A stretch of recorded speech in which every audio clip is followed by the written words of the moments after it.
Case 1. E. coli burgers. In October of 1998, at Findlay Elementary School in Findlay, Washington, lunch was ground beef served as tacos, made from meat that came in through the federal school lunch program from a supplier called Northern States Beef. Nothing about that sounds alarming. Ground beef is one of the most ordinary things you can put on a cafeteria tray, but this batch was carrying E. coli 0157H7, a genuinely dangerous strain of bacteria, and the only thing standing between it and a room full of kids was whether the kitchen cooked the meat hot enough to kill it. It didn't. When the health department investigated, they found leftover beef with, and this is straight from the report, golf ball-sized chunks still pink and undercooked in the middle. That pink center is the whole story because of how ground beef works. On a whole steak, bacteria live only on the outside, so a quick sear makes it safe. But the moment you grind beef, whatever was on the surface gets blended straight through the interior. So a taco filling or a burger isn't contaminated on the outside, it's contaminated all the way through. And if the middle never gets hot enough, the E. coli survives and rides right onto the tray. 11 children got sick. At least 3 developed hemolytic uremic syndrome, which is about the worst place an E. coli infection can go. The toxin these bacteria make attacks the lining of the gut and then the blood vessels, and in kids, it can spiral into destroyed red blood cells, collapsing platelet counts, and kidneys that simply shut down. The parents of the kids sued, and in 2001, a jury held the school district responsible and left the district owing roughly $4.6 million to the families. Case 2. Moldy School Pizza. In 2016, New York City was running the second largest feeding operation in the country, behind only the U.S. military, serving lunch to about 1.1 million public school kids a day. And that year, the pizza started coming back moldy. Students across the city, including at Stuyvesant High School in Manhattan, were finding black mold on the underside of their slices, and some started walking out to buy lunch at nearby delis instead. That May, the city pulled thousands of cases of frozen Red Baron pizza supplied by the Schwan Food Company on a 5-year, $36 million contract. A reasonable response, except a few months later, the Department of Education quietly sent the same batch back out to schools and even waived its own rule that delivered food have at least 45 days of shelf life left. When a Manhattan school called Urban Assembly then found mold in a slice again, the city's official line was that tests had shown no mold, just discoloration. Now, mold on pizza isn't only gross, it's a specific red flag. For mold to spread across a moist, cheese-topped slice, that pizza had to spend real time in the wrong conditions somewhere. A break in the cold chain, bad storage, and some molds leave behind mycotoxins, chemical byproducts that linger even after the fuzz is scraped off. But the mold turned out to be the tamer half of the story. The same whistleblower who leaked the pizza photos also had pictures of chicken tenders, the supposedly boneless kind, with metal and bone in them. And a cafeteria worker had already choked on a bone badly enough to need the Heimlich. When the city pulled that chicken, it came right back because Eric Goldstein, the man who ran food services for all of New York City schools, was taking bribes from the vendor to keep it on kids' trays. The chicken returned 2 months after the worker choked, 1 day after the vendor agreed to pay Goldstein around $66,000. In 2023, a federal jury convicted Goldstein and 3 vendor executives, and he was sentenced to 2 years in prison. Case 3. Ammonia Chicken. In November of 2022, at 2 schools in Illinois, lunch was breaded chicken tenders, the golden, freezer-to-fryer kind that basically every American kid can picture without even trying. The problem was that these particular tenders had spent time in a cold storage warehouse where a chemical named ammonia had leaked.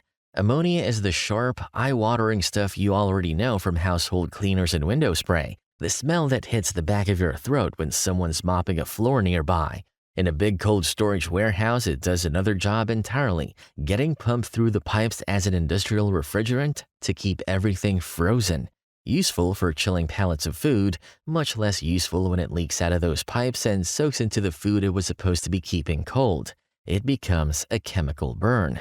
And the kids actually noticed. More than 9 out of 10 of them said the chicken smelled wrong, sharp, and off, that same cleaning product smell, and they got served it anyway because the tray was already plated and lunch was lunch. Out of the 312 people who ate that day, 157 got sick, an attack rate of 49%. Within an hour, most of them had headaches, nausea, and stomach cramps. But it's worse than normal food poisoning because ammonia is a harsh, caustic chemical rather than a germ, so it doesn't have to grow or multiply inside you the way bacteria do. It just burns whatever it touches on contact, which is exactly why children were dropping within minutes instead of days.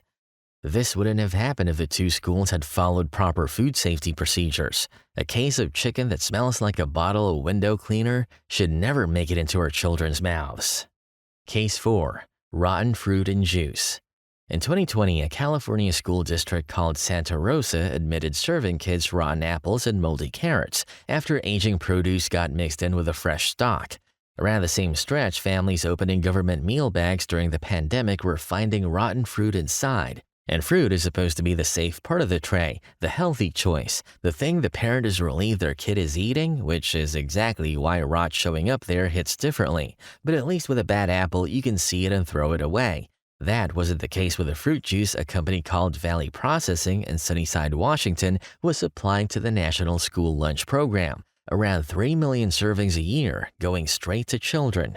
That juice was full of toxins because when FDA inspectors got inside the buildings where the juice was produced and stored, they found live and dead animals, mice, rats, squirrels, and birds scattered throughout. They saw workers scraping leftover sludge from the bottom of old barrels and blending it into fresh juice to hide the contamination. More than 40 rotting apples ran through the sorting line while inspectors stood there watching.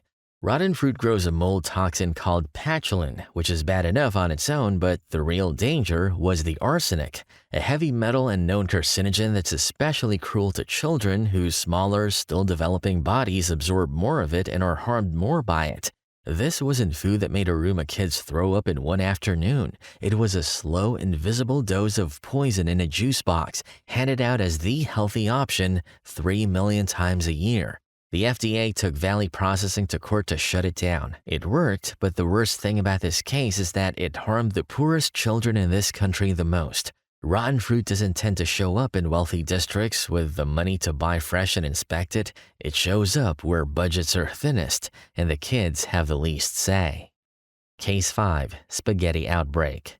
In 1996 in Sacramento, California, spaghetti served across 5 different schools made around 400 children sick. And the unsettling thing about this one is that there's nothing to look at. Spaghetti isn't moldy pizza or gray mystery meat. It's the friendliest, most harmless-looking thing on the menu, the one meal a kid actually gets excited about, which is exactly what makes it dangerous, because the risk with spaghetti isn't something you can see. It's about temperature. When you cook pasta and sauce for hundreds of kids at once, you're not making a single pot. You're making enormous batches held in deep containers, and a huge container of hot food behaves differently than a plate does. The outside cools, but the center stays warm for a long time, sitting in what food safety people literally call the danger zone.